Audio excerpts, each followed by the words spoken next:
अस्सलाम वालेकुम मेरे दोस्तों, वेलकम टू माय चैनल डर का सफ़र विद मोइन। आज की कहानी दिल दहला देने वाली कहानी है। कहानी सुनने से पहले एयरफोन्स लाजमी लगा लीजिएगा और आंखें बंद करके गौर से सुनिएगा। हो सकता है कि कहानी सुनते हुए लोड शेडिंग भी हो जाए और उस काले अंधेरे में कोई आपके करीब हो या काला साया दरवाजे के पीछे से झांक रहा हो तो घबराइएगा नहीं।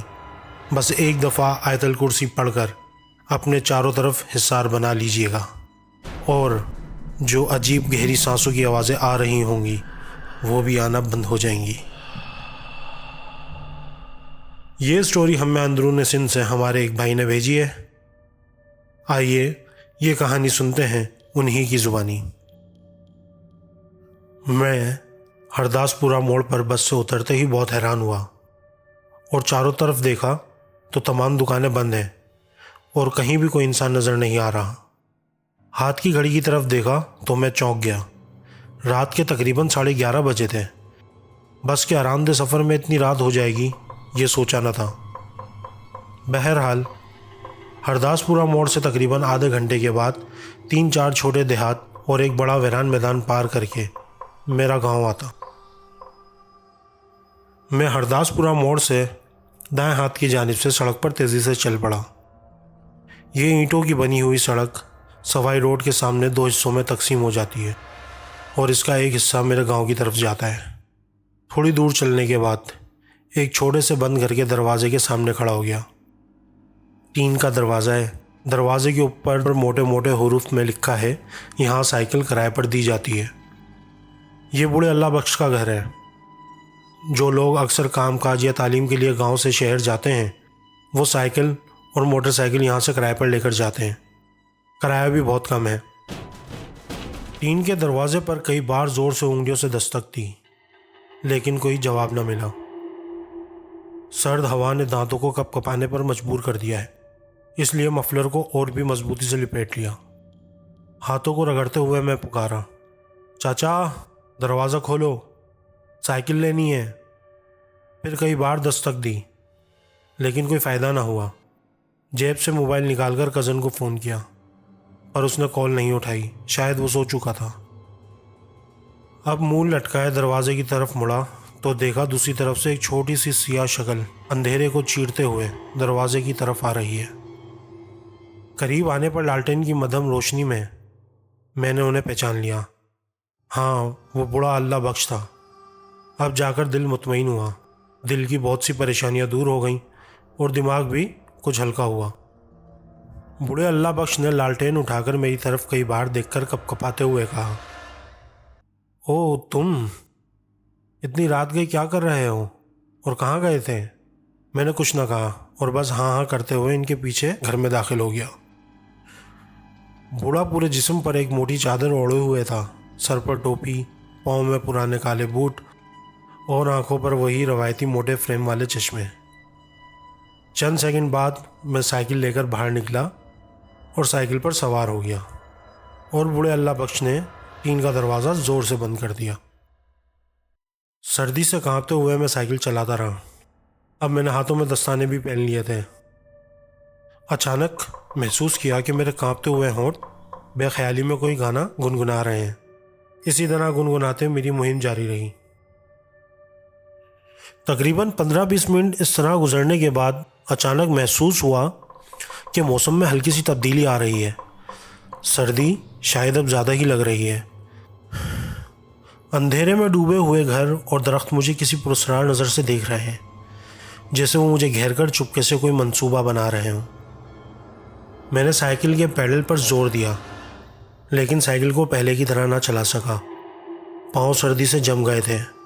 महसूस हुआ जैसे किसी ने साइकिल के पीछे बहुत भारी वजन रख दिया है और मैं इसे खींचने की कोशिश कर रहा हूँ। खौफ के मारे जिस्म का तवाज़ुन खो बैठा। एक बार फिर साइकिल की रफ्तार बढ़ाने की नाकाम कोशिश की और ठीक उसी वक्त मेरे सर्द जिस्म के बाएं कंधे पर एक ठंडा हाथ महसूस हुआ। मैंने खौफनाक चीख मारी और साइकिल से गिर गया। कंधे की जगह पर अभी भी ठंडक महसूस हो रही थी लेकिन हाथ हटा हुआ महसूस हो रहा था। चंद सेकंड बाद आहिस्ता आहिस्ता उठा। नशे में मदहोश शख्स की तरह पाँव लड़खड़ा रहे थे और गला खुश्क हो गया था। 2-3 बार थूक को हलक से निकलकर मदम टार्च की रोशनी में चारों तरफ देखा। फिर डरे हुए रूहान सी आवाज़ में चीखा, तुम कौन हो? क्या चाहते हो? आवाज़ का कोई जवाब न मिला। कोई छोटी मोटी आवाज़ भी कानों तक ना पहुंची। मैंने साइकिल को दोनों हाथों से थाम लिया और एक बार फिर चिल्लाया, तुम कौन हो? क्या चाहते हो मुझसे? फिर अचानक से एक भारी ठंडी आवाज़ मेरे कानों में गूंजी, मैं कौन हूँ? क्या होगा ये जानकर?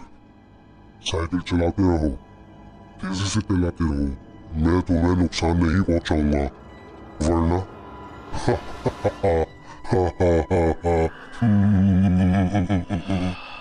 तुम खत्म हो जाओगे।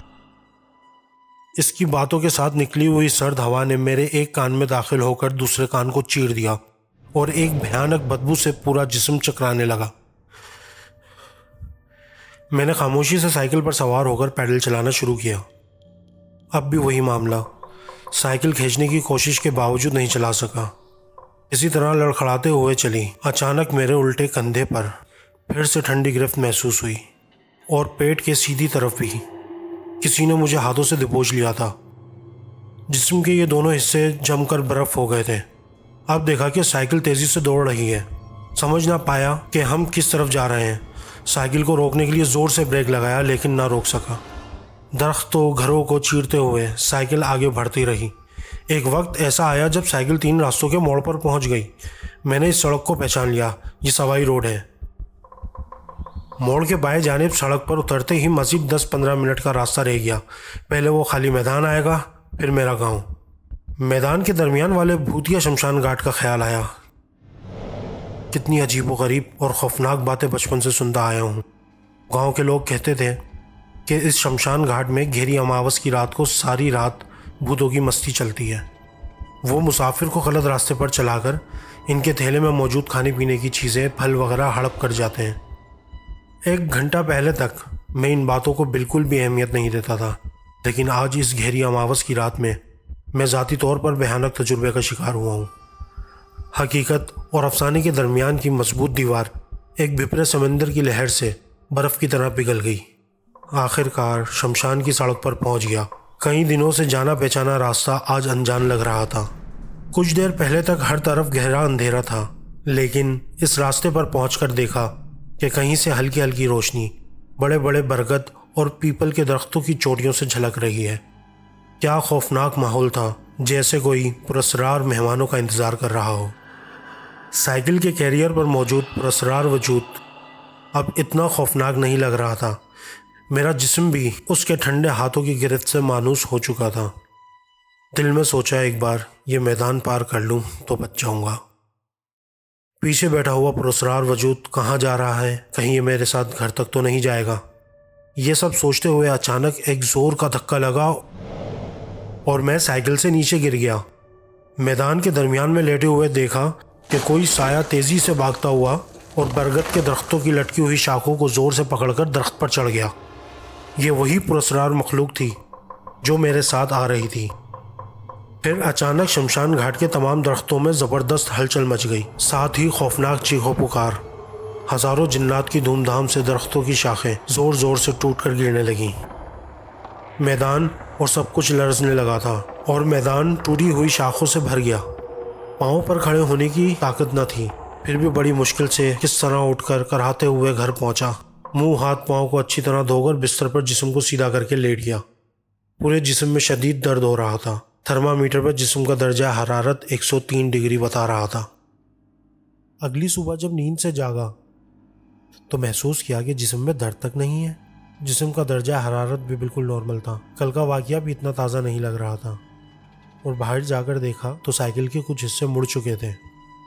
इसी दौरान मेरी अम्मी ने हाथ में बाजार जाने के लिए थैला दे दिया। मैं भी फ्रेश होकर बाजार की तरफ निकल पड़ा।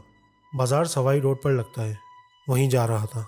उसी रास्ते पर चंद मिनट बाद शमशान वाली सड़क पर पहुंच गया। साइकिल रोककर शमशान घाट को गौर से देखने लगा, लेकिन वहाँ कुछ भी पिछली गुजरी हुई रात जैसा ना था। दरख्त अपनी शाखें फैलाए खड़े थे और मैदान भी बिल्कुल साफ सुथरा था। ये सब सोच ही रहा था कि दिमाग फिर से भारी होने लगा। शमशान से निकलते वक्त ऐसा एहसास हो रहा था कि मैदान के दरख्त और छोटी छोटी घासें और शमशान का चूल्हा मुझे देखकर हंस रहे हों। दोस्तों, ये थी हमारी आज की स्टोरी।